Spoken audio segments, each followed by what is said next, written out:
networks, and I'll give it to the other Joshua to explain further. Cool, thank you, Josh. So when Haraway starts detailing the informatics of domination, what I've gathered is she's detailing the ways in which humanity is adapting to the progression of technologies and the effects it has on the individual and society, and pretty much affecting all very large scale changes that can occur from this. And basically, we're kind of on the edge of she wrote this in the 80s. So it's amazing the foresight that these authors in this kind of discussion, how they were just seeing the progression happening continuously, exponentially. And so basically, we're on the edge of a total evolution from industrial-based economy to an information-based economy, in the use of robotics and the metaphoric and literal cyborg that society is and is becoming. So basically, it's just kind of information science is what this is about. And as society moves away from organic and industrial and towards systems information, so do mechanisms of maintaining hierarchy and oppression. And so, yeah, it's kind of complex because, I was just thinking about this when I was doing the reading. Like, do you know how like cars have scan tools? Like you plug a thing in and it shows you the faults and what's wrong. Oh, there's a timing error. Oh, there's an electronic thing. You just press a button, clear faults. It may just fix it. And they're talking about like the genetic sequencing, how, they're saying that genetically we'll be able to alter, like you could alter the sex of your baby when you're doing like the inoculation of the egg and like you could, it's not guaranteed, but it's like 90% certain they could choose the sex of the baby that's born. And so it'd be really trippy if you had like a scan tool you plug into a person and just like, oh, your metabolism is off, clear that fault, insulin, clear it, adjust, rescript, clone, and now you're like back to full operation. And so just this marrying of technology and how the impacts of it are pretty great. And so, yeah, information-based economy. Alrighty, so when you're ready, Bennett. Yeah, no. All right. So, and then the other thing that she talks about a lot is she uses the idea of the cyborg as I believe, a metaphorical way of speaking on how kind of feminism and gender and other things, we're all going to start to, like we're seeing now, where those are being pushed out of society, and it's just a progressive political thing she talks about is why should our bodies end at the skin or include at best other beings encapsulated by skin? So, and you guys can think that over too, but I think what she's talking about here is that like you're not less human because of what's inside your skin or like your outside body parts. And she's explaining this also like a salamander, how if like a salamander loses its limb, it still regenerates its body part and nothing changes about its technical identity or anything. So though it lost and changed, it didn't technically lose any of its identity. And then so she is saying that instead of the idea of people being like reborn, instead we should be idealizing it as regenerating, and our identities aren't changing, but our, I guess she's meaning our like what makes us, what builds us up is what's changing, but not our actual in-depth beliefs. Yeah, what do you guys think about that? Is that true, or is it more profound in the sense of a fundamental transformation of identity, not locally or individually necessarily in terms of how our identities as self-conceptions or self-relations change, but the very concept of identity as such seems to be, in my understanding of Haraway, undermined or destabilized or shaken up, right? What do you guys think about that? Because she's pointing out a kind of danger in the traditional historical ways that we have embraced identity and reproduced identity in different contexts, in different epochs of culture, for example. So we can talk about concrete examples of how that's dangerous, but perhaps some of you guys have ideas about that. Yeah, so I she, think okay, you go. I was just going to say, I think identity is definitely cultural, because if you look at a culture like Rastafarianism, you know, like every single part of you is needed to be who you are. But in some other cultures, you know, or even like when we talked about the idea of soul and stuff, some really boil it down to like what you essentially are, you know, like what the inner part, the soul. Yeah, and does Haraway talk at all about souls in this? Do they come up? Or is there even a space in her conceptual apparatus or her framework for souls?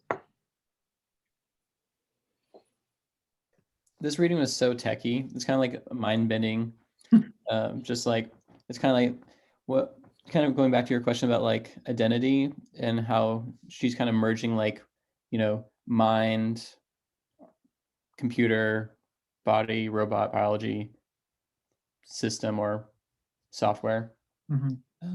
It just made me think like I have like fear come up about like the idea of like identifying as a robot as like extension of myself, but then it's like weird because I subconsciously, unconsciously do that every day. So it's kind of a weird paradigm that way. Like we already are acclimated, integrated into this technological experience that is extension of ourselves, and it's just kind of we're at the time we're becoming more aware of the implications of it and in the political sense, biological, medical, like everywhere, everything. Yeah. And it's kind of like we're already caught. It's like we're encapsulated. We don't have to like fear it because it's already happened. But now it's just like being aware it's happened. Yes, so think about, and this is of course weeks ago now, but think about the time we spent discussing Descartes and his understanding of self as essentially res cogitans, or consciousness, or a thinking thing. So he gives us ontological dualism, substance dualism. Reality is bifurcated into mind and matter, culture and nature, you could say. But what goes on there, it's not an innocent or neutral distinction or dichotomy. It is precisely in an effort to elevate and thus at the same time to render relatively insignificant, or that which is only amenable to central control, bodies, materiality, right? So Descartes subordinates the body, subordinates materiality to mind or consciousness or soul. So anytime we have made this effort to make these fine-tuned distinctions in terms of our own being and the being of anything else in the world, it hasn't been innocent. It has been to sort of in a patriarchal way. So this is sort of later in the text where Haraway talks about Phallogocentrism. So phallocentrism is sort of the history of discourse as patriarchal and male dominated. So it's the centrality, it's the centrality of the phallus, right? So what is phallogocentrism? It identifies language with a phallic function, such that words are empty and meaningless until you inseminate them, as it were, with your own meaning, your own intention, your own sense. And so this is a kind of masculinist character or tincture to it. But now, so to bring us to the 21st century, think about how prevalent these material systems are and how they belie our traditional understanding, this reductive Cartesian understanding of what bodies are, what materialism is, what materiality is. So think about our cell phones, for example. There's this phenomenon that's well known and perhaps experienced by many of us here of anxiety when separated from our phones, right? It's not just some object that we possess and that we can set aside or replace perhaps with some other object, although cell phones are fungible, right? We replace them as they become obsolete which happens very quickly in these technological cycles of development. But the relationship that we have with that technology reshapes our identity, right? So this is where I would want to kind of push back on an interpretation I think that Bennett was maybe making. So this idea, or Irvin, I'm sorry, this idea that we have these stable identities. So in Descartes' language, our self, same, singular, and whole kind of subjectivity or consciousness, and then we can reach beyond the confines of that consciousness and subjectivity to manipulate material things out there in the world, and a cell phone is just one of those material things. So then we self-consciously, with reason and intention, manipulate. We use these tools, and that doesn't have the consequence of turning back on us and shaping our subjectivity from this sort of, I think, inaccurate Cartesian point of view. But what Haraway is suggesting is that our selfhood, our subjectivity, our consciousness is actively transformed and changed by the ways in which we navigate the world through these material semiotic systems. Semiotic in the sense of how we read the world through code, for example. And like Joshua was talking about earlier, how we can, in principle, in this sort of future of biotechnology, we can maybe get rid of our pernicious ailments by just adjusting the code, right? So here we're talking about information technology, but that isn't neutral. So think of the metaphors that we now use without any real thought about it in the 21st century, and we were doing this in the 20th century too, about ourselves as, say, in terms of our bodies, hardware, and then our minds or our consciousness as like software, right? So we very readily compare ourselves and think about ourselves, our identities and our subjectivities through these technological metaphors. And in the previous century, say in the 19th century, where humans confronted and made possible the Industrial Revolution, what was one of the strong technologies to emerge in that period, say with the railroad?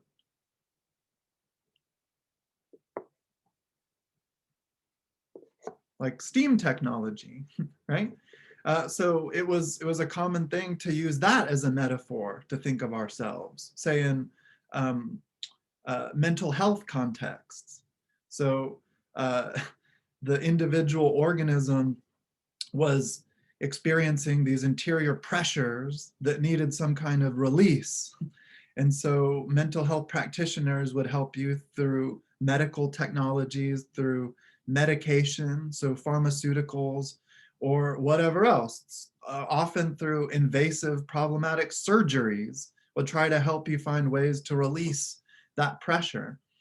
So I'm thinking in this particular context of someone like Alan Turing, the father of cybernetics, you might say. Is anyone familiar with Alan Turing? There was like a popular film made about him a few years ago. But he's most famous, so Amanda, you're familiar with him. But yeah, he's most famous for, well, a couple of things. He helped the Allied powers defeat the Nazis in World War II by breaking the Enigma code. But then he also gives us more lastingly in our cultural consciousness the famous Turing test, which is supposed to allow us to discriminate between, it's a thought experiment in which we can try to discriminate between a human consciousness, an organic mind, and an artificial intelligence by posing a series of questions. And if the machine can fool the human interrogator into thinking that the respondent is actually a human and not a computer, well then for Turing that should be sufficient to establish that you're dealing with a real intelligence that would then require some kind of moral respect or attitude. But in terms of Turing's own biology, and this is where it becomes relevant, he was a homosexual And this was illegal in the UK, in Great Britain, and it was perceived as a kind of, well, in the moral sense, a sin. And then it was also understood to be a kind of disease, a kind of ailment that could be corrected or repaired. And so they pumped him full of feminine hormones because they thought exactly what I was saying earlier, along this metaphorical image of the steam engine, that they just needed to, because of these pressures, there was too much sort of masculine hormones going on, and this created an instability. It had to be corrected by adding more female hormones, and then this had the effect really of throwing Turing into a horrible depression. It worsened his mental health. His body was changing, obviously. That's what happens if you mess around with hormones. And he killed himself, right? And so these technological metaphors can have a real impact on how we understand ourselves. It's not just a sort of neutral secondary language that we can sort of come from in making sense of who we are. That very pathway through language or pictures or whatever else of making sense of who we are actively contributes to the construction of who we are. And she's thinking of this in a positive way, but not an innocent or blindly positive way, because she notes, as the presenters today pointed out, that there's the danger of the cyborg, of artificial intelligence too, given its point of origin in the military-industrial complex. And so we can think of the countless sci-fi films, for example, in which we create robots. We somehow think that's a good idea, and then they end up murdering us, or something goes horribly awry. Yeah, go ahead. I'm sure most of you guys have probably watched Joe Rogan's podcast. I'm a fan. I don't watch them like crazy, but I watched the one with Elon Musk on it. Elon Musk said there's like the Robotics Institute in Boston. They have a humanoid robot that could run so fast that it's just a blur. So like, like the Flash, they have a humanoid robot that's the Flash. So right now. Wait, where is that? Or where did you He find said this in Boston. At least Elon Musk said it. The Robot Institute in Boston has a humanoid looking robot that's able to move its its robotic legs so fast that it's, a blur when it runs past you. I imagine that's probably like 70 miles per hour, 90 miles per hour, like crazy fast. Yeah, and so I'm sure some of you have heard, Boston Dynamics. Some of you have heard of the robotic police dogs that are being rolled out now in certain places.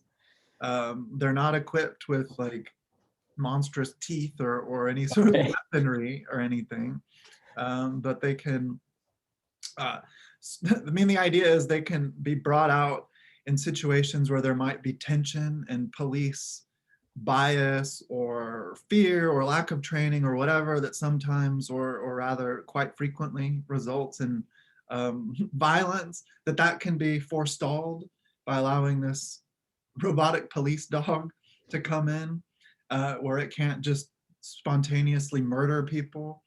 But I don't know, it's kind of scary. Yeah, like what if you're in a domestic dispute or something on the street and this robotic police dog comes up? I don't know, it might at least make you have like a what the fuck moment that diffuses the situation. But yeah, I don't know. Yeah, any other comments so far on anything we've been talking about? I think on that last topic of robotic dogs, there was this Black Mirror episode about this security dog, very advanced dog that can shoot lasers and shoot bullets at a person that comes into their facility. And it's just like a really emotionless robotic dog that just hunts down this person that's trying to just get toys for his kid from his warehouse. And it's just like no emotion at all. It's just very scary situation. I I thought I've seen every Black Mirror episode. I don't remember that one. That Yeah, one there's, was really scary. it's in black and white. Oh, huh. Maybe there's some I haven't seen. I'll have to check that out. Yeah. But yeah, Black Mirror is fantastic for these these topics. There are so many great episodes because, I mean, Haraway is really trying to give us a positive sense of what's possible ultimately. So rather than being a kind of technological naysayer or determinist or nihilist, she's wanting us to confront the possibly, at least, not necessarily, but the possibly liberatory effects or consequences of this reshifting of our subjectivities. That is to say, reshifting our consciousness, how we understand ourselves and others in the world that we inhabit. And then that will make possible, because of this grounding in affect, our psychological attunement to reality, that'll make possible new politics. And for her mind, that must be a politics grounded in difference. And so this is why she draws on Sandoval's notion of oppositional consciousness, such that, and this is where the shifting of identity comes in. So typically, identity in the Cartesian sense has been very confined, singular, stable, and insulated, right? So you're born into the world as a human consciousness and hence a subject. And that's all there is to it. You are a subject. You manifest and exercise your subjectivity in all of your actions, all of your negotiations with other entities and so forth. But we can examine in contrast a sort of existentialist way of challenging or contesting that. Like Kierkegaard would say, to be a subject means to become a subject. So you're not just, your subjectivity isn't simply given, because subjectivity or identity for Kierkegaard is a self-relating relation. So it's nothing self-same, separate, and complete.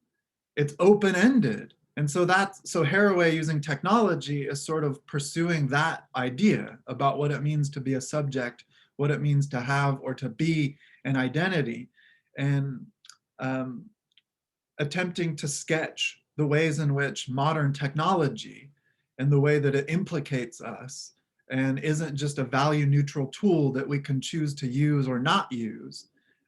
It really transforms the way that we are and the way that we perceive the world.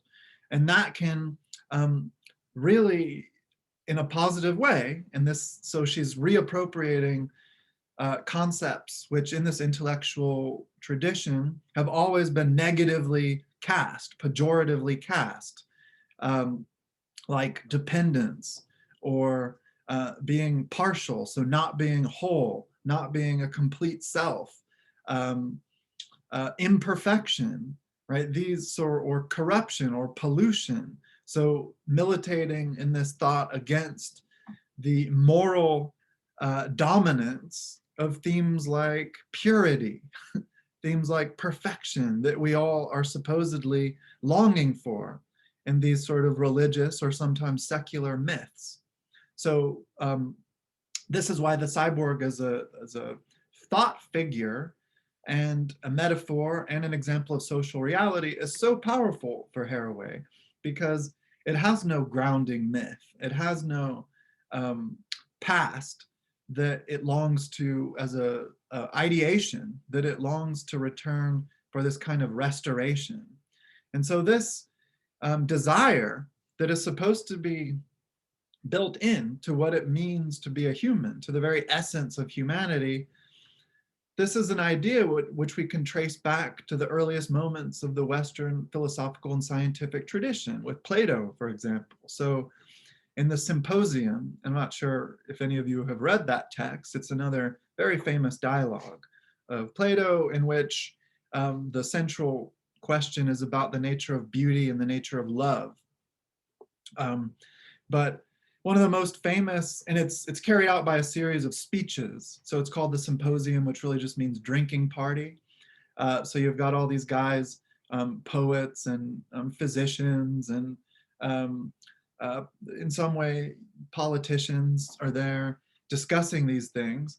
And the comic poet Aristophanes gives one of the most famous moments from that dialogue, often used in weddings for speeches, about how at some point in our mythic past, every human being had an other, had some significant other that was attached to them. And so humans were these like spheres. He gives us this comical image of the human as a sphere with 4 arms and 4 legs and 2 faces.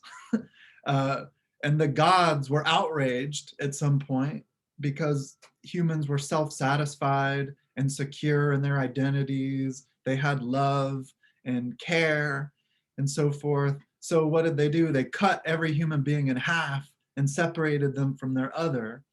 And that's why everyone has this sort of pre-reflective or mysterious longing for some other person. We desire this essential return to wholeness that we were divested of at some point.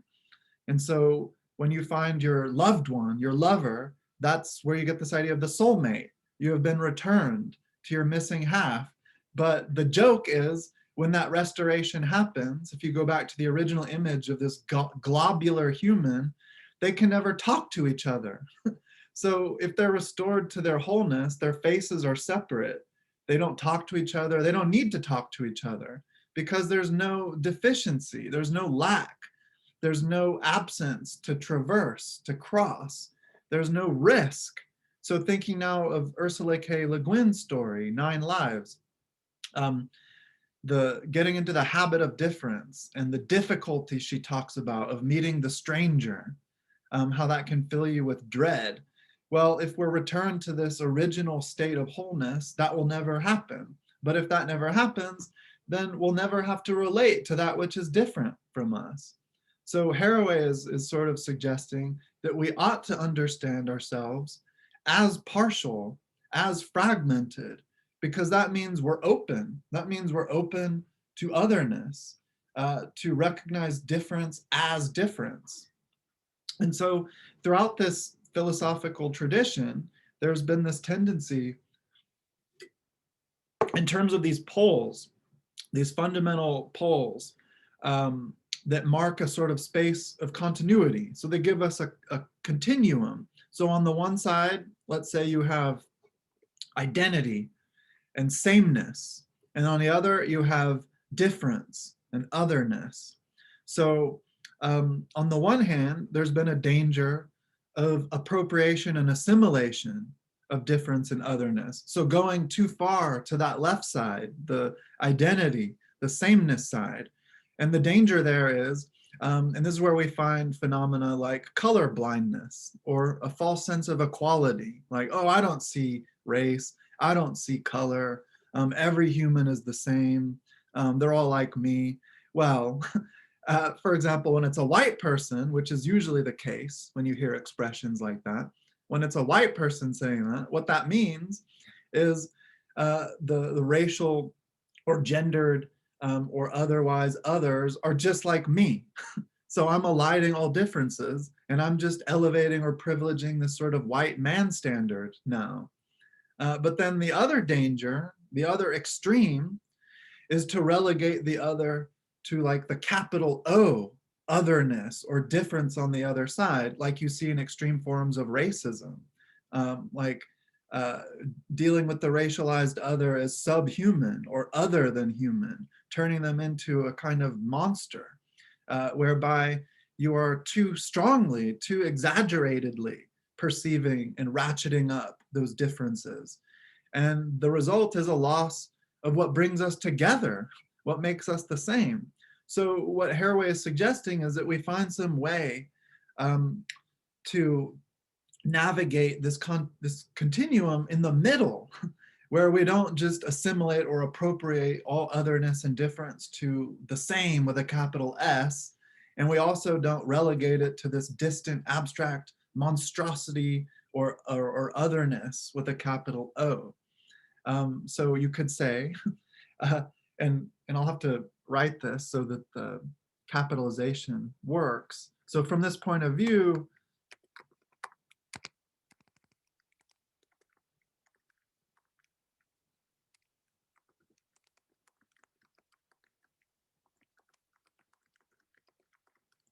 you could say everybody is other and that everybody is different, but nobody is other with a capital O. Nobody is some unrelatable, and on that basis, perhaps threatening, different being that we have to categorize as something essentially other than ourselves. And that is carried out usually through social political projects, like we've seen in the United States in the wake of the deconstruction of American chattel slavery, the emergence of Jim Crow, the ongoing effort up until the 20th century to prevent women from contributing to the democratic process, right? And then efforts on the part of some parties in our society to deny trans people rights. They are relegated to that extreme otherness in this sense. So does that make sense? What I've been sort of floating here, this idea? Any thoughts on that? I think it's great in theory. That'd be cool. Sure. Yeah, but it's hard. It's difficult. And Yeah, I this, think there's very conflicting narratives that would not enable that for at least the next 60 years, probably, before maybe something possibly by that time period. But yeah, like some of, I was looking at your annotations. I can't remember who made this observation, but someone annotated the part of the text where she talked about the Liverpool Action Group, which is a group that for almost 20 years in England and Liverpool were protesting, and it, like, if you remember Occupy Wall Street, these people were doing that for 20 years. They're occupying the space to prevent it storing cruise missiles, right? So it was against militarism. But someone annotated because she talked about the Liverpool Action Group as this cyborg network in which those individuals with markedly different interests, different identities, different backgrounds, Leninists, witches, Christians, all sorts of groups which you might think would be antagonistic to each other can work together, can build coalitions and solidarity against some danger, some ill, like stockpiling weapons or the encroachment of dangerous militarism and so forth. And that's really hard because you have to find ways to cross these lines of difference.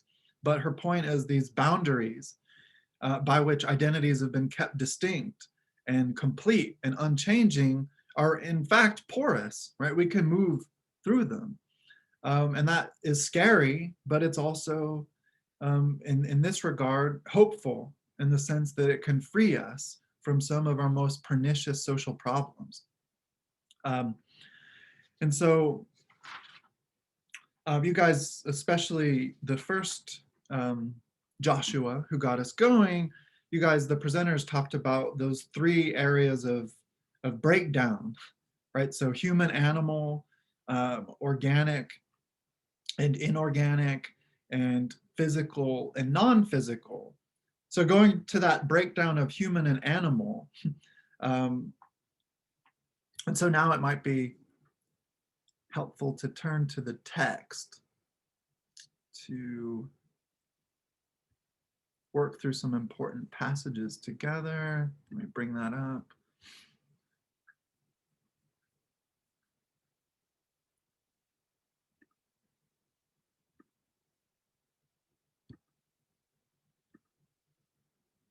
Okay.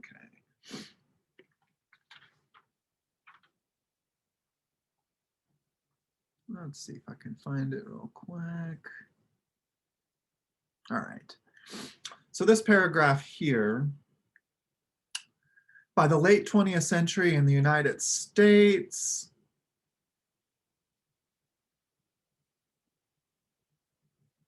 what's it doing? All right.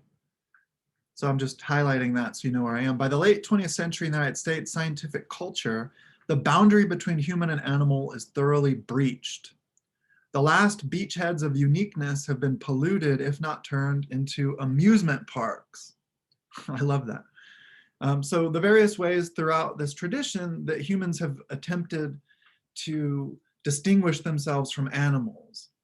And it's true. Like, I mean, I'm a philosopher, I love philosophy, but if you read philosophical texts from virtually any period up until the present, there's always a moment, or not always, I shouldn't be so generalizing, but often, more frequently than there should be, there's a moment where the philosopher has to pause and make some great declaration about how they're different from, say, trees or rats. Philosopher has to come out and say, I am not a squirrel. Human beings are different.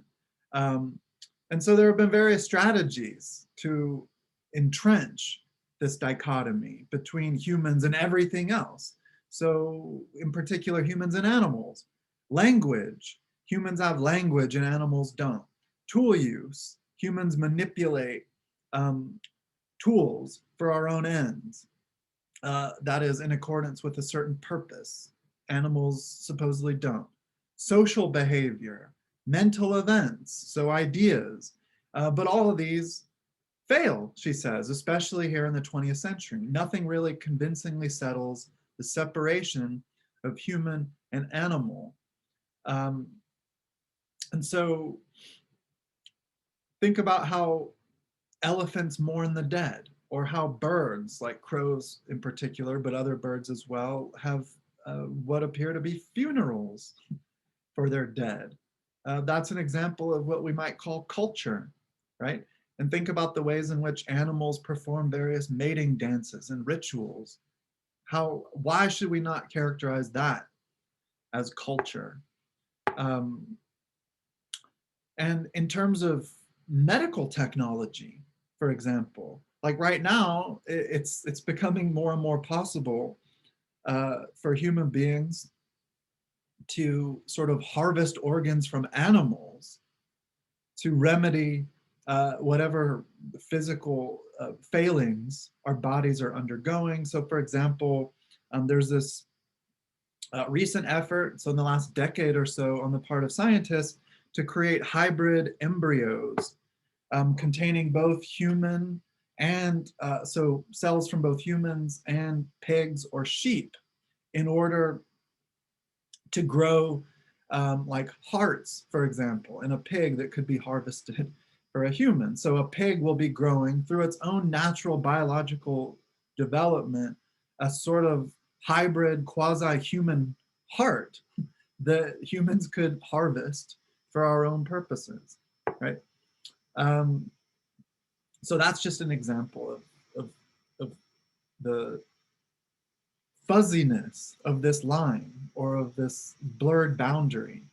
And thinking about how animals have agency too. So so just as an example, is anyone familiar with, because it's very easy to compare us to mammals, for instance, but has anyone heard of the pine wilt nematode?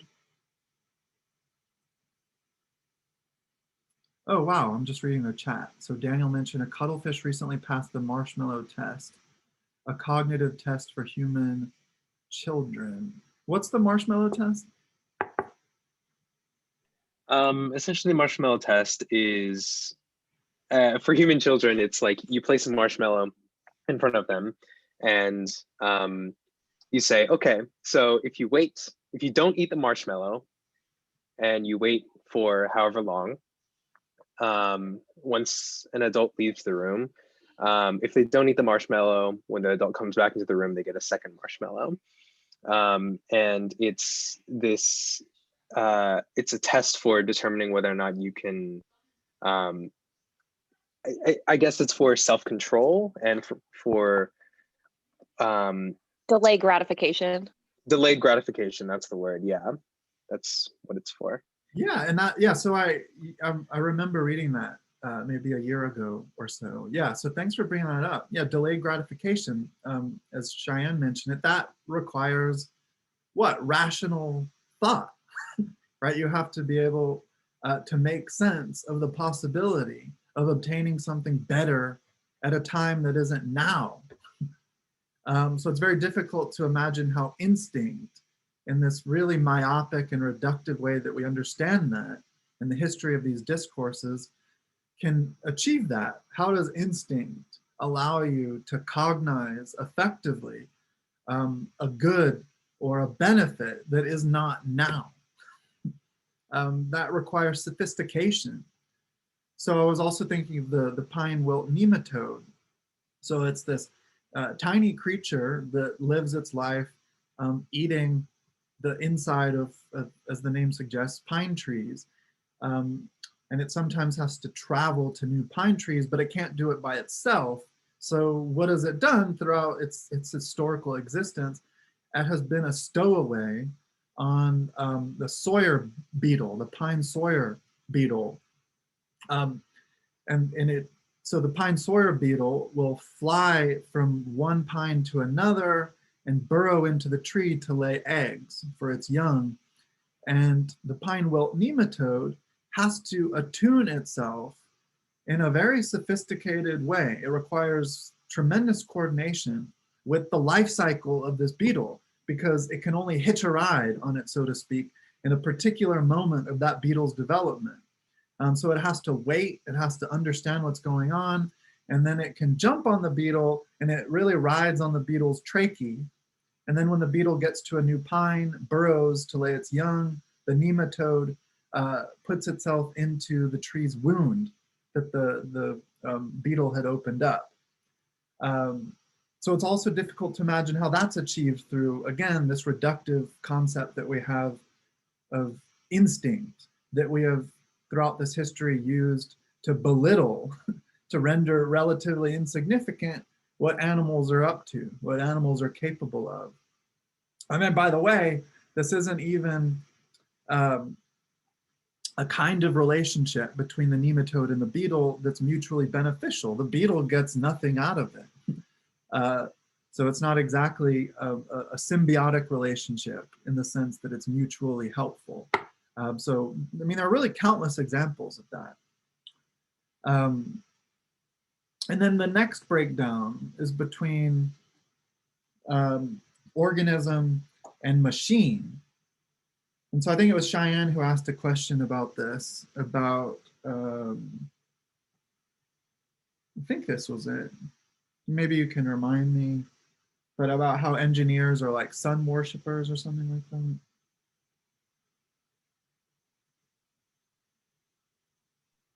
I think the section I was talking, I don't have my computer in front of me, but I think the section I was talking about was like, they were talking about sun worshippers, and I was trying to figure out if they were talking about solar energy, like obtaining, you know, I was a little confused by that, actually. Yeah, so she's using that as a kind of metaphor, because what is sunlight? So she says our new machines are all like air, or not air, I can't remember exactly what she says. I'm trying to find it. Maybe I can just find your comment.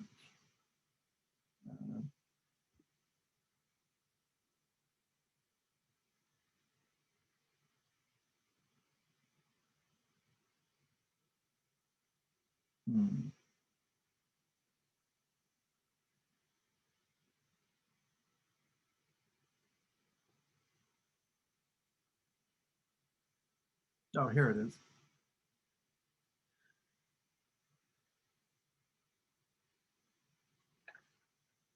Okay.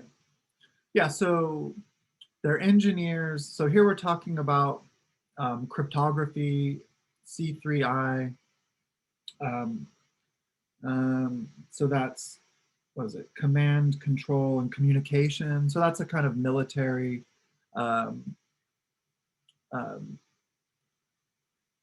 military technological phrasing or concept. But so their engineers are sun worshippers mediating a new scientific revolution associated with the night dream of post-industrial society. So not necessarily solar technology, but just the way in which machine technology doesn't resemble essentially ancient or even early modern machine technology. So, I mean, or even late modern machine technology, like the internal combustion engine or automobiles. So that's still understandable in Cartesian terms as a machine. So I'm thinking of Descartes' sense of the human being, for example, as a ghost in a machine. So this is why she says, and this is a little bit earlier, with the second leaky distinction between animal human, so organism, and machine. Pre-cybernetic machines could be haunted. There's always the specter of the ghost in the machine. So then, I mean, we have films about that, like in stories like Stephen King's Christine, where there's like a car that's literally possessed or haunted and tries to like kill people and does kill people. And that's because we're relating these machines in the Cartesian sense to our bodies. So we're imagining our soul is driving our body like you drive your car. And thus there could be some other spirit that's inhabiting your car.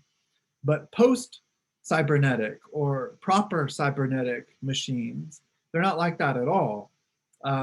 So here we're dealing with still discourse. So we're dealing with inscription, but inscrutable, that is tiny inscription, infinitesimal inscription on little silicone chips that can be read and that in fact are read.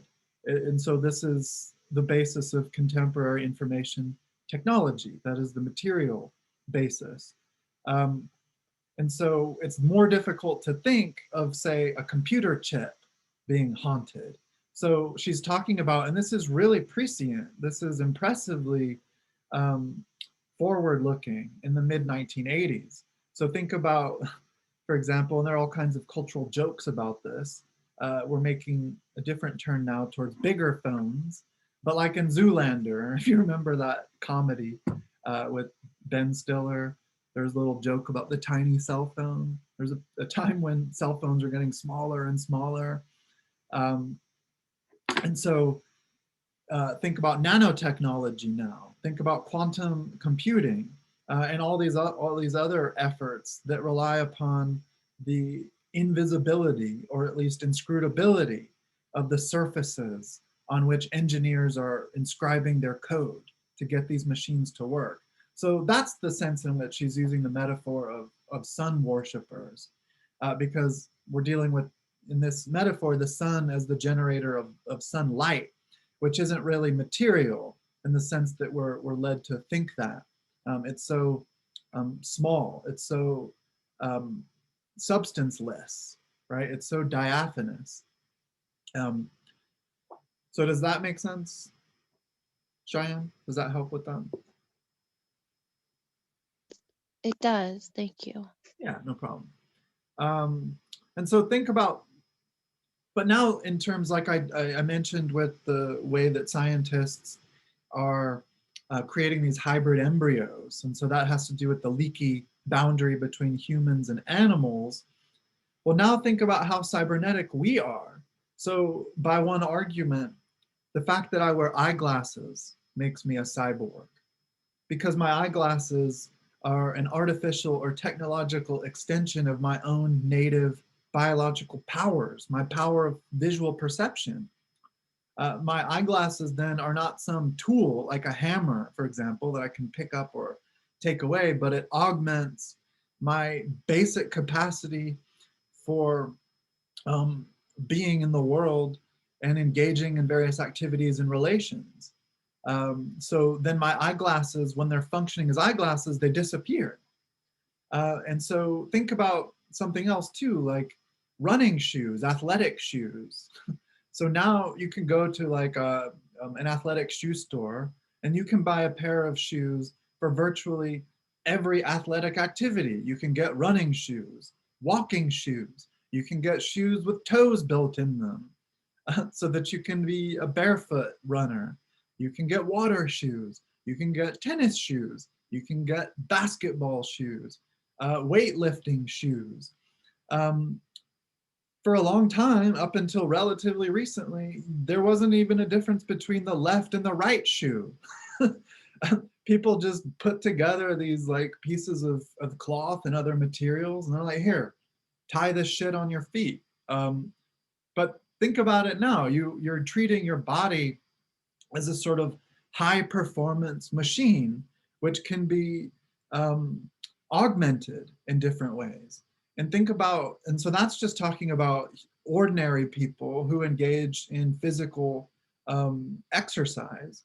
But think about professional athletes, like baseball players, for example, who will spend hours and hours and hours every day in a cage, swinging a ball at a bat, and then spending hours more watching video on what it is that they're doing to fine tune their mechanics. And they even use that language. So hitting mechanics, pitching mechanics. Think about how it's actually possible now to surgically implant magnets in your hands so that you can, well, I don't know what you would want to do. Obviously, many different things you could do if you had magnetic fingertips. Or another example, I could replace my shitty human knees, my biological knees, with bionic knees now. And I don't even have to do that for reasons of physical collapse or decline through aging or whatever. I could just go to the appropriate clinic and say, hey, I would like bionic knees so I can play basketball better, and I could make it happen. Or think about more obviously and more pervasively now, pacemakers to maintain the rhythm of your heart and its pumping of blood. You rely upon this artificial device to maintain timing. And so it's very difficult to adjudicate these boundary distinctions. So this is what she means by the leaky distinction or the leaky boundary. So does that make sense, those examples? And I'm sure, I mean, maybe you guys have some other examples. Yeah, so prosthetics. So I'm checking the chat now. We're dealing with prostheses here. But even arguably, so like a stick, especially when wielded by, say, a blind person. And I've talked to my brother about this, who's blind. And this is how he would describe his own relation with his cane. He feels the kind of anxiety I referred to earlier today with respect to separation from our phones when he can't locate his walking stick, his cane. And a blind person uses the cane to navigate and understand space and one's bodily position within that space. And so when you're using it, it's an extension of not your arm, really. It becomes an extension of your capacity for proprioception. That is your basic sensibility as a body in space. And so the cane really, when it's functionally put to work in that way, disappears as a cane. It's an expansion of your being. It's not something added to your being. And as an expansion of your being, it is changing your being. So then this means that the way that we appropriate and take on technologies in our very activities, our everydayness in the world, has the effect of changing our subjectivity through expansion, perhaps, or sometimes less hopefully through kinds of reductions. And then the third distinction, the third leaky distinction, is about the difference between the physical and the non-physical. So you might say the spiritual and the material. So when I was explaining materialism last time and Haraway's participation in this movement known as feminist new materialism, she's trying to challenge the historical ways in which we have misguidedly thought about what materiality is, essentially. So it's quite true, and we were really already talking about this. it's quite true that that silicone chip on which software code, for instance, is inscrutably inscribed, however invisible it might be, for us as users, when we are engaging with such tools, it sort of disappears. It's still, in any case, material. It's still physical. And so then new technologies have the effect, perhaps a disturbing effect, of upending the basic way in which we have separated or called a kind of difference with respect to these categories of the physical and the non-physical, because we have, through our habitual navigation of a physical world relating to others and putting to work physical tools to achieve our own desires and ends, we have been inclined to associate the physical as such with really hard, heavy, brute, impenetrable, mechanical objects and interrelating parts. But all of that is falling away now. So we're getting away from that as our technologies progress. And so that again speaks to the sense in which these engineers are sort of sun worshippers, to use that metaphor again. And so one thing, I mean, there are some other things, so many things to talk about, but so we've been dancing around this issue of the origin myth. So why don't we take a look at some passages where that comes up.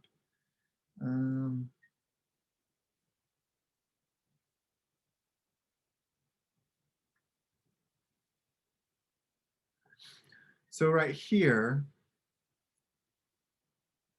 an origin. So first of all, in the beginning of this paragraph, the cyborg is a creature in a post-gender world. It has no truck with bisexuality. And that's because bisexuality presupposes the discrete identities of gender and the norms that go along with them. And so the bisexual approach is to say, well, I'm doing both of these. Whereas the cyborg approach would say, well, none of these categories really stand up. But pre-Oedipal symbiosis, so that's a critique of Freudian psychoanalysis. So the Oedipal complex is this moment in a child's development when they desire to kill the father, to reclaim the mother, because they ultimately long to return to the womb. All humans really desire to get back in the womb, because when we were in the womb, we enjoyed this unfettered unity, this sense of security and wholeness. And so this is what she means by the phallic mother that we all long to return to. So she finds that problematic. And then the unalienated labor, that's the first moment of her criticism of Marxism. And that dimension of Marxist feminism or socialist feminism. So in his 1844 manuscripts, and this is what we call the tradition of Western Marxism, which is different from Soviet Marxism. So at a certain point in the early 20th century, these lost manuscripts from 1844 were found of Marx, in which he lays out this theory of alienation. And so we talked a little bit about this in the context of John Russin's essay, because Marx derived this theory of alienation from Hegel. But the idea is human beings are naturally laboring beings. That's what it means to be a human. So Marx calls this species being.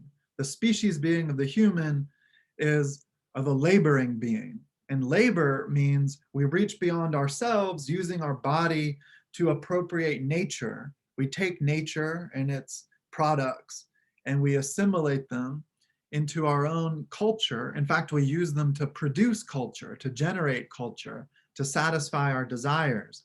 But in capitalism, and Marx uses the model of like factory work for this thought. So imagine like a factory for the production of iPhones in China. you're on the assembly line as one worker amongst many, and you are tasked to produce this very tiny, in itself meaningless part, which then only has meaning when it's brought into the overall whole of the phone that's being produced. But you don't really know, as a worker, as a specialized worker, what that role is. You have no idea what this part is. You just know how to make it. So you're making it, and in that process, you're alienated from the work that you're doing because you don't even know what it's for ultimately, except to give you some kind of livelihood. But that livelihood in wage labor is abstract. It's really distinguished from the process of laboring itself and the product of that laboring. And then in the end, you're alienated from the end result, that product, because you don't get to enjoy the fruits of this iPhone part that you produced. It goes into this phone, which someone else will buy. And because you're a wage slave, you'll never be able to afford it. And so in the collapse of capitalism and this communist utopia for Marx, we will all enjoy unalienated labor. And in this utopia, that will render even philosophy, according to Marx, obsolete. We won't need to even have these sort of ideological discourses anymore, because we'll all be happy and whole and enjoy this original unity again. And that's what she's opposed to as well. So that's a seduction to organic wholeness. And then, so the appropriation of all the powers of the parts into a higher unity. So in a sense, the cyborg has no origin story in the Western sense. An origin story in the Western humanist sense depends on the myth of an original unity, fullness, bliss, and terror represented by the phallic mother from whom all humans must separate. So think about, in the Christian tradition, the myth of the Garden of Eden, right? So I'm sure you're all familiar with that story.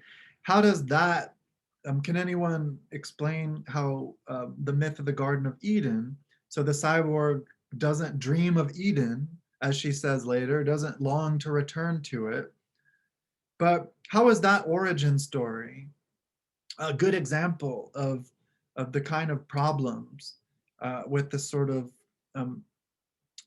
essentialist identity in the Western sense that Haraway is criticizing or challenging? So what's going on in the Garden of Eden story?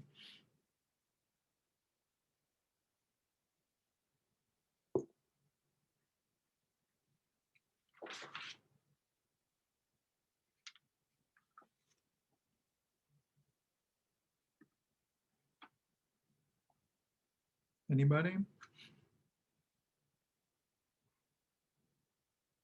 What was it that they got like vanished from heaven for sinning essentially?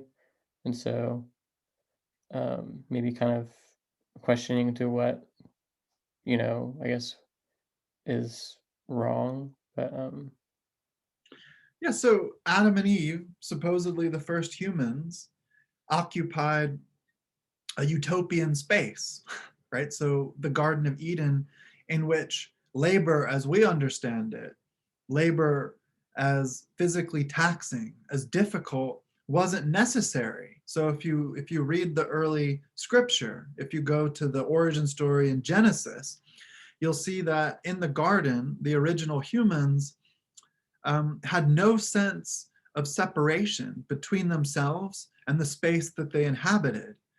So they didn't even know, for example, that they were naked. They didn't even have a sense of what that meant.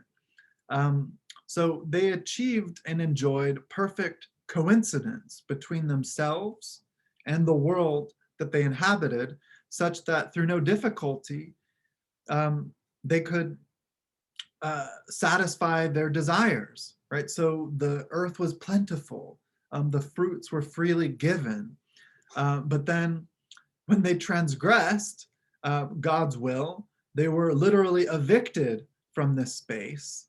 They were kicked out. They achieved self-consciousness. They now suddenly realized that they were naked, and on that basis, separate from the world in which they found themselves.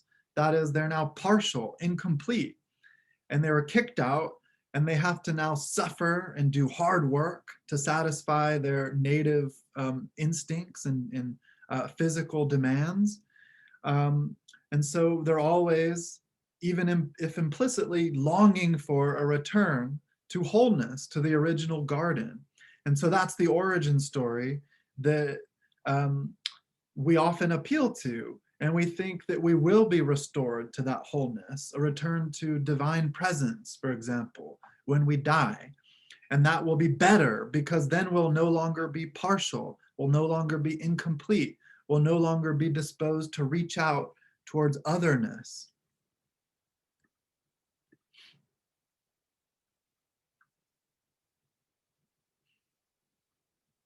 I'm checking the chat now.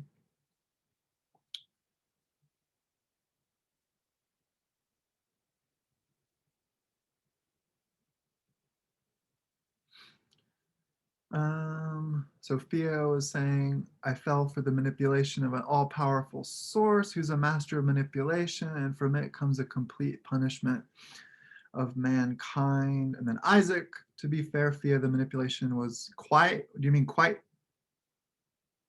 poor? So Yeah, quite poor. I'm terrible at spelling. Oh, okay. So what do you mean? What do you mean by that? I mean, if you read the story, the devil essentially just said, but did God really tell you not to eat the fruit? I'm like, I don't think that's good manipulation in my opinion. Yeah, I mean, we could spend a long time talking about this because what is the forbidden fruit? Well, it's fruit that would give one who consumes it, presumably, knowledge of a kind. And that is specifically knowledge of the difference between good and evil. So then a particular interpretive difficulty arises here, because how could we say that Adam and Eve ought to be punished, that is, that they literally sinned, if they were not aware previously of the difference between right and wrong, good and evil? So that's a kind of paradox. But yeah, so then this origin story really spells out these foundations that tell us we are fallen, right? We are fallen from our original condition. And then just to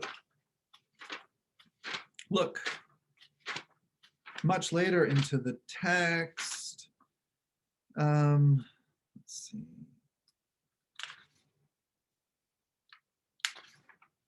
Where's this come up?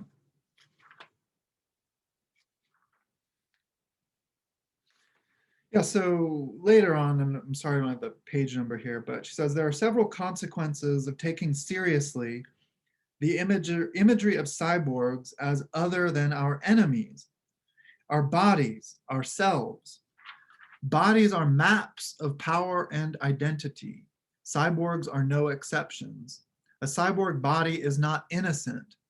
It was not born in a garden. It does not seek unitary identity and so generate antagonistic dualisms without end, or until the world ends.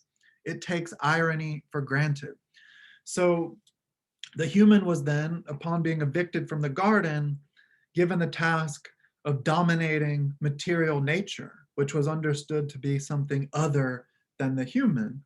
And you might say, in face of the oncoming ecological collapse and sixth great extinction event, that is deeply questionable and problematic, right? That kind of dichotomy that we're dealing with between the human and nature. And then to think of another origin myth within the Christian tradition. Is anyone familiar with the Tower of Babel story? Yep. So yeah, would you mind sharing that with us or describing it? In essence, the people of the world wanted to build a tower to heaven, and God was like, that's not cool, so I'm gonna make it so you can't understand each other. So that's apparently where the origin of different languages came from. Right. So the idea is everyone enjoyed this originary kind of wholeness or unity with respect to social relations and the possibility of communicating with each other. And then because of the deep abilities, you might imagine, that this wholeness and unity afforded human beings, this arrogance, this hubris grew, and human beings tried to build a tower to heaven, right, to reach God.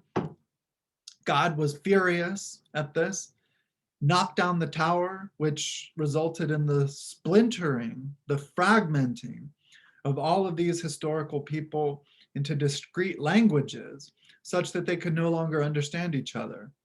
So at some point in our distant mythical past, we all had one natural language, one originary language that facilitated perfect communication. There was no difficulties at all.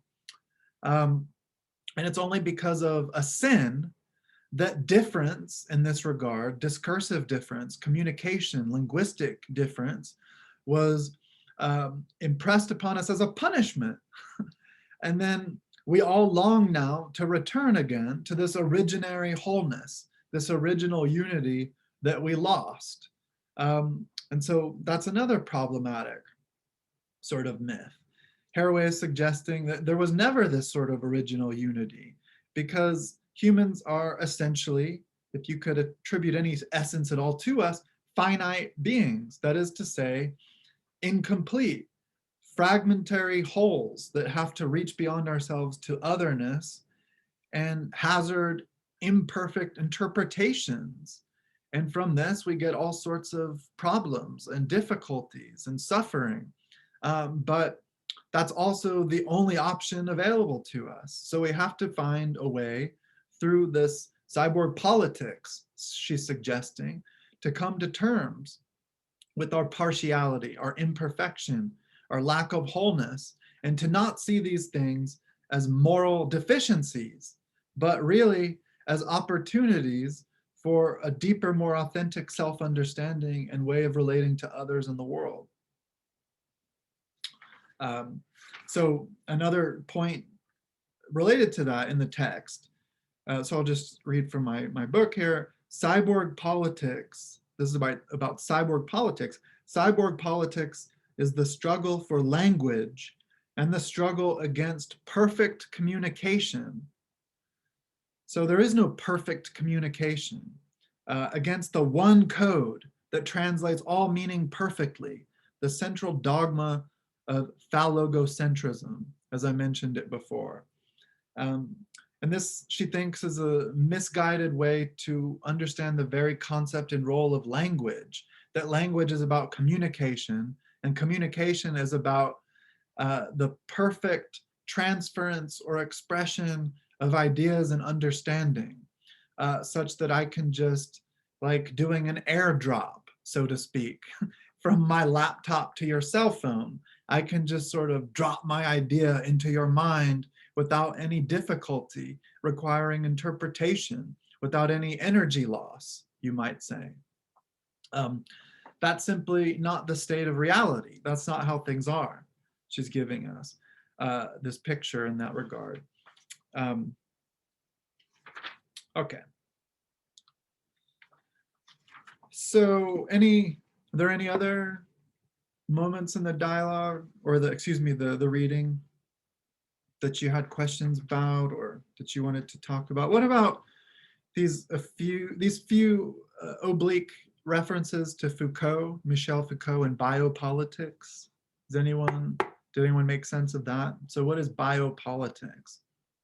This is, I would say, in this pandemic, particularly relevant to think about.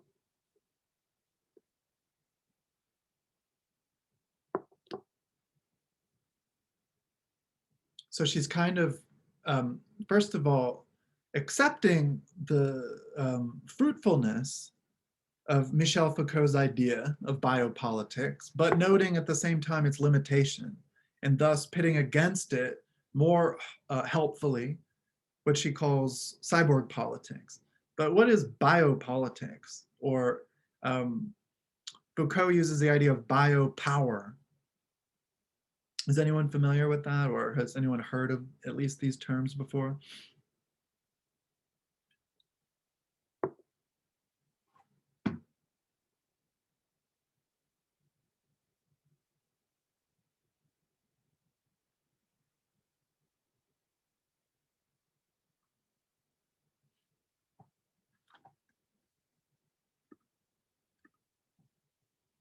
Well, think about, so Foucault has a number of very important works. But think about so one work is called The Birth of the Clinic. And so he uses, and I think I might have, when we talked about identity in the first unit of the class, I might have brought up a very short story by Borges, the Argentine writer. I'm not sure, I don't remember if I did. But Foucault refers to another little kind of essay, a weird little piece of writing by Borges, who's sort of a surrealist kind of writer of fiction. But there's this idea about a community where like a clinic, a hospital, for example, is being built. So these engineers, designers come together, they build a hospital. So now it's great. There's a clinic. And so now they're very happy at their accomplishment, at their achievement, and they say, okay, now we just have to generate sick people so that we can have the clinic as a functional institution.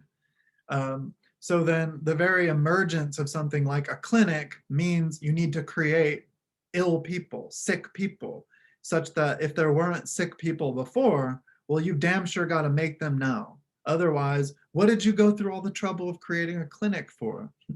Or a prison, right? If you make a prison, well, you've got to have some fucking prisoners. Otherwise, why do you have a prison, right? So now, even if there weren't criminals before, well, now you've got to create criminals to fill that institutional space. And so Foucault's major work in the 20th century is to point out how all of these societal institutions, like the prison, the clinic, a school, for example. So think about, if you're like most people, your shitty experience in high school or middle school or elementary school, the ways in which that space and the various norms and rules that kept that space operational were very much comparable to a prison, right? So you have, of course, now even more so with mass shootings, security guards, gates, and so forth. You have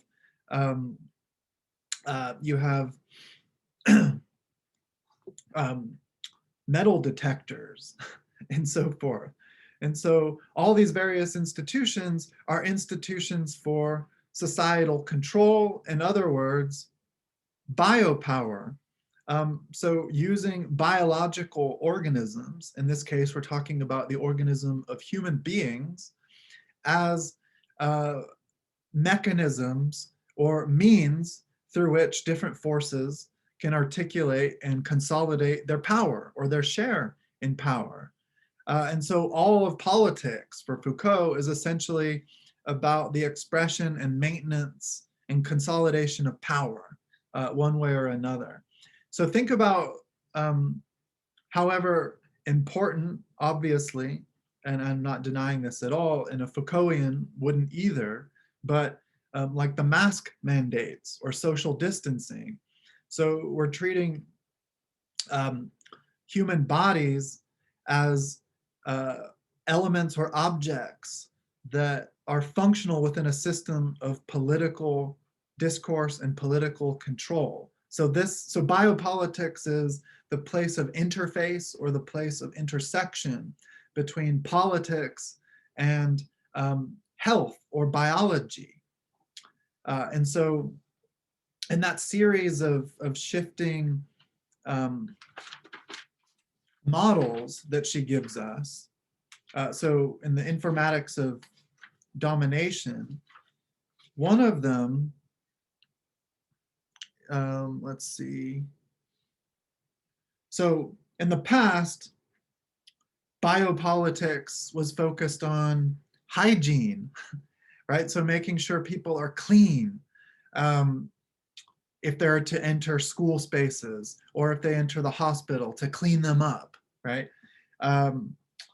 Because of course, a lack of hygiene has been historically productive of all sorts of bacteria and so forth, which lead to diseases and illnesses that have to be treated. So that means a human body, or any natural body, moving from one space to another is potentially transporting disease. So hygiene is really important.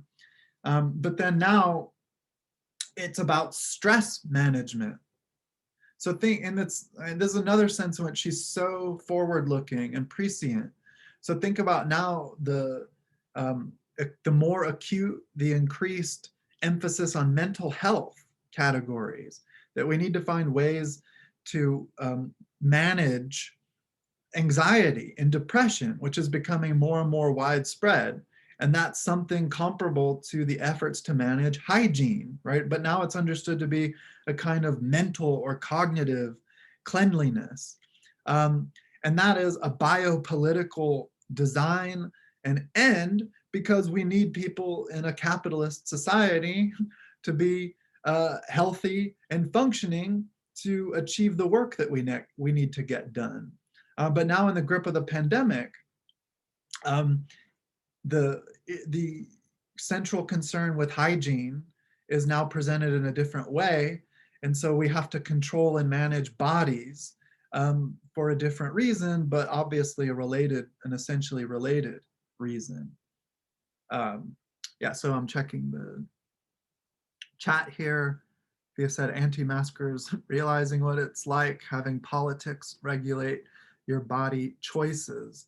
Yeah, and that's often perceived as an invasion or an imposition, and it obviously is in some sense. But I think the anger that a lot of people have is predicated on an outdated Cartesian sense of selfhood. So when people say, look, I shouldn't have to wear this mask, I'm not sick, even though I haven't gotten a test, because I know my body and I know how I feel and I have a healthy immune system, so I know I'm not sick. Well, isn't that grounded in this antiquated Cartesian idea that we know ourselves? That is, we know our minds better than we know anything. That is, better than we can know our bodies.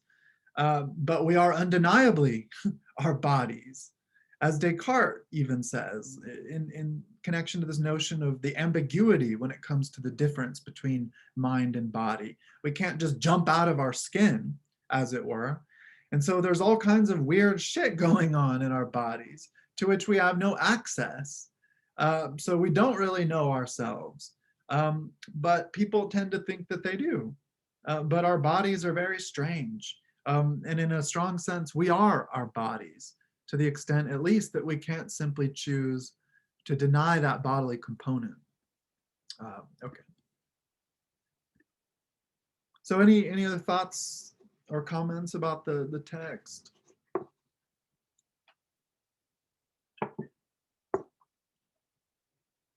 Any concluding questions or remarks? I think it was a really great text. I think it was very, yeah, it's kind of helping just the integration of the direction that we're going as a society. I think for me to kind of have these thoughts and concepts kind of go through my head, because, yeah, I mean, the pandemic definitely accelerated the integration of technology. Like before, I had a laptop, I used it for Word doc, 10 hours a day. Now I use the laptop, work, school. Unfortunately, it's like, 50 hours a day. Well, not a day, but a week, 60 hours a week. Mhm. So yeah, you argue I'm more computer than I am human at this point. Yeah, and I think it was you, Joshua, who annotated the part about how machines are becoming disturbingly lively and humans are becoming disturbingly inert. Mm-hmm. Yeah, I used the example of like my birthday. My birthday was recently, and it was actually a month ago, I guess now. But when I was a kid, my grandma would call me like, "Hey, happy birthday! Hope you're having a good day." I hang up the phone. My grandpa would call me, "Hey, happy birthday! Hope you have a good day. Sent you a card." my aunt would call me, my cousin, I'll get like 4 or 5 phone calls from extended relatives was common for my birthday growing up.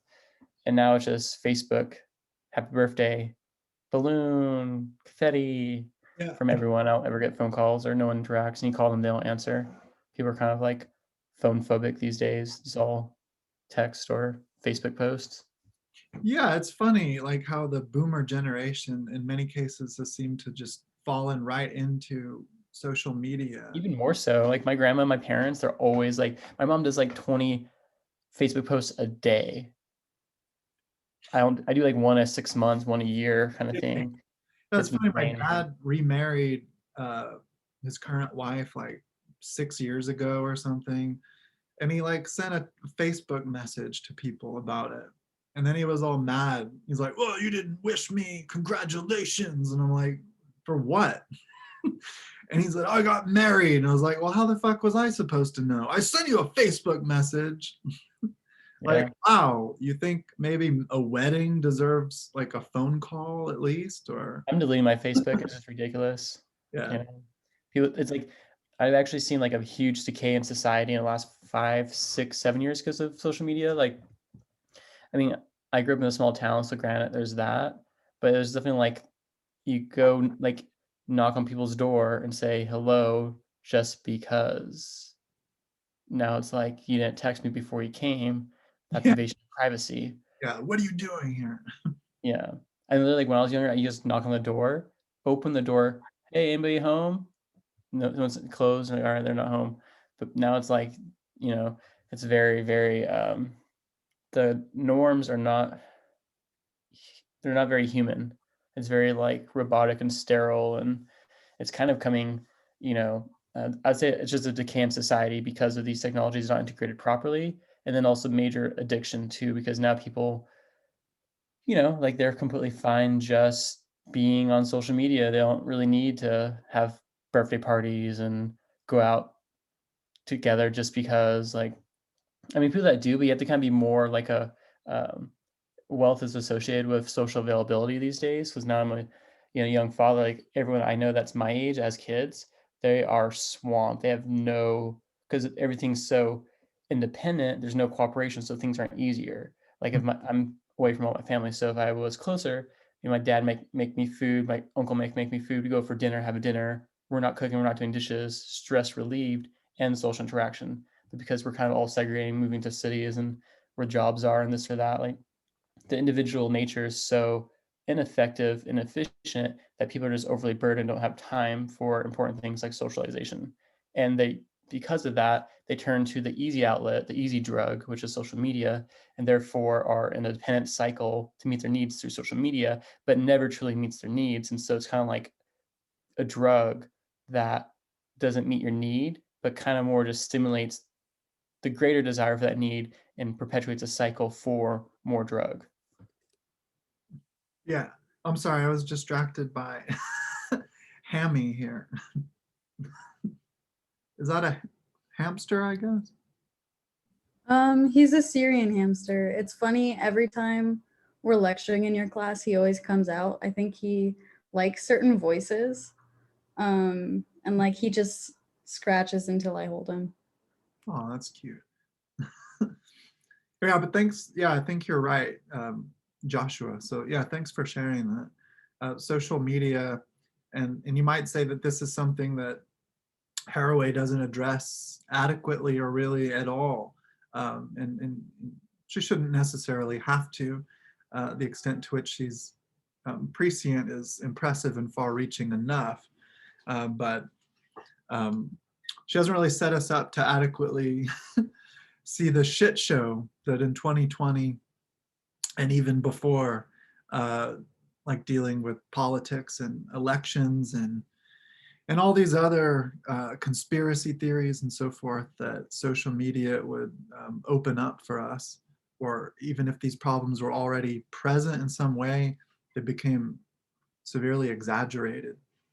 But okay, so yeah, so we don't have much time left. I thought we could, take just a few minutes before we go and just look back to or over the entire class as we've gone through it, and maybe talk about some of the things that you guys have taken away, or that have stayed with you, or that impressed you, or maybe puzzled you in some deep manner.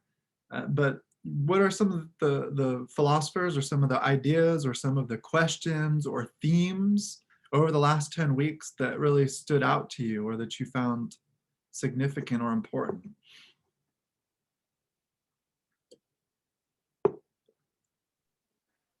I don't know. I guess just like a general theme of com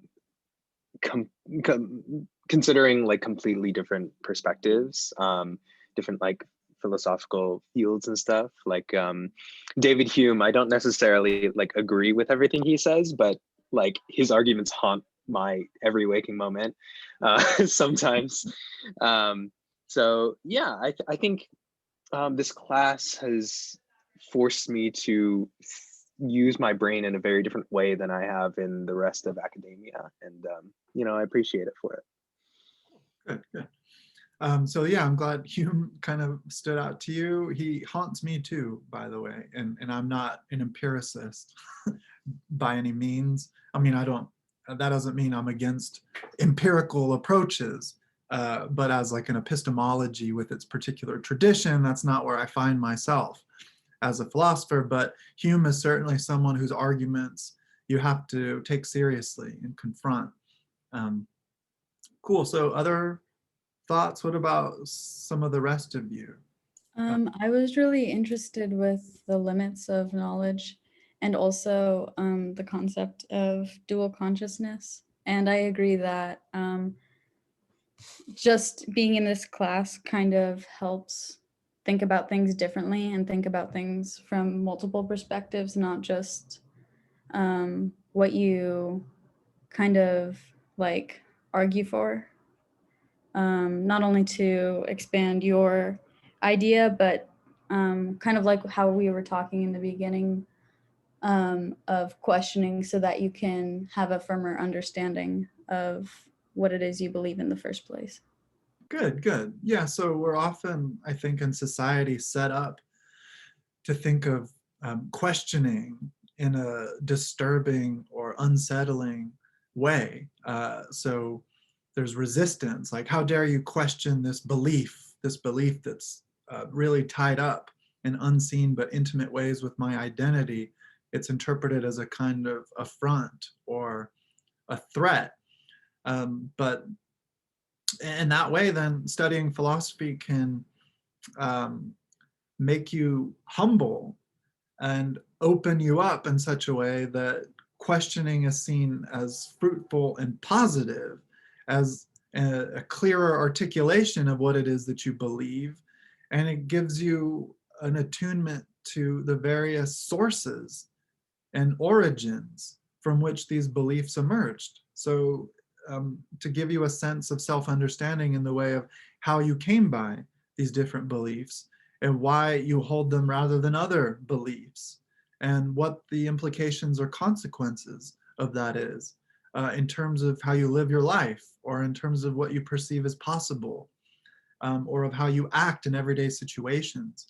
And so it's difficult, because in philosophy we are sort of making the effort to get behind these ideas and these beliefs at the surface level, which as a thematic content we take for granted as always understood or more or less settled.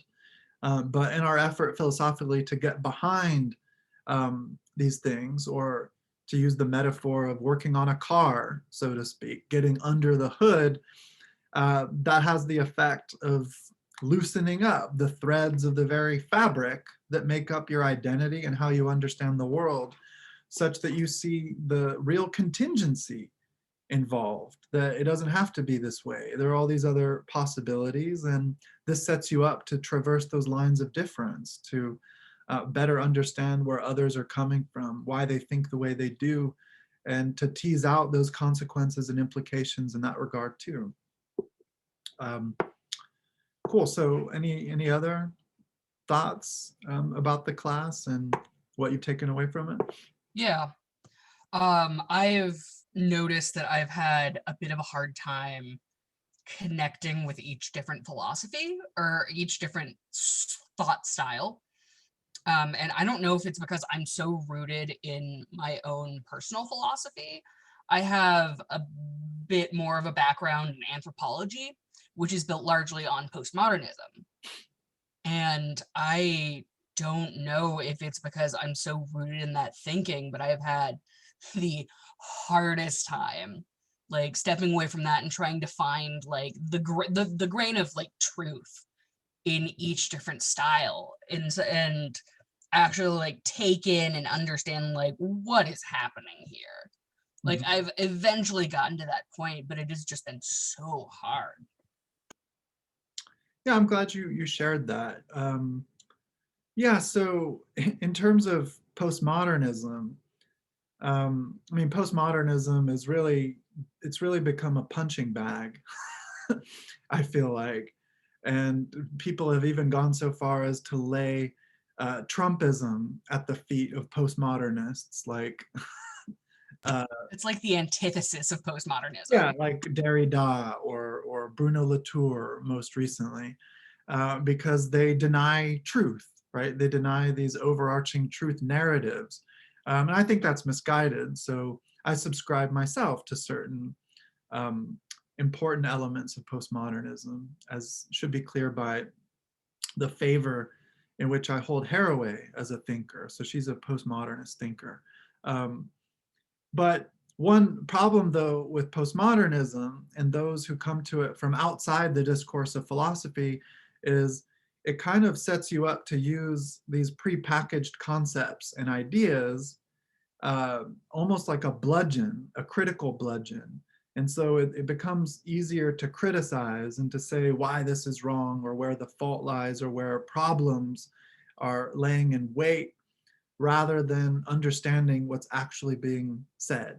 So where these concepts come from, like for example, intersectionality or something. It's become somewhat of a buzzword.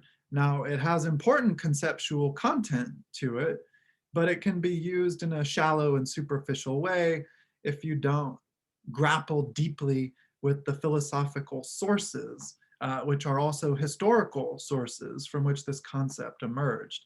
And so philosophy can sort of deepen your relationship with these concepts that are used quite a lot in other discourses or other fields, whether that's anthropology or sociology or ethnic studies or GSWS. For example, on campus, you'll find a lot of philosophical concepts, which I'm not suggesting professors don't use them accurately or helpfully or deeply, but they're usually in those contexts separated from the intellectual traditions and historical pathways through which you really start to see the nuts and bolts of how they shaped up to be what they are. And so I think that, philosophy can really help with that kind of issue. Yeah, so any final thought or did anyone else want to say something? We have just a couple minutes left.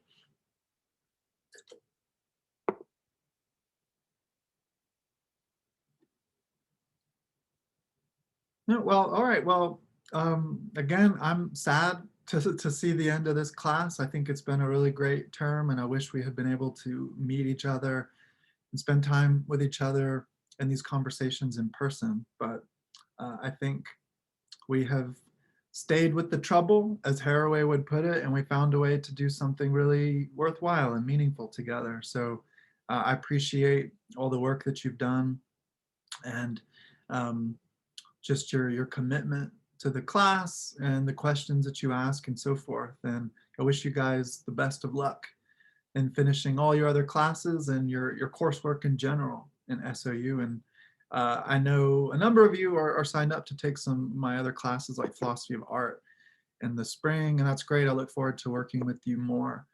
And so, yeah, I just wish you guys the best of luck, and hopefully I'll see you around.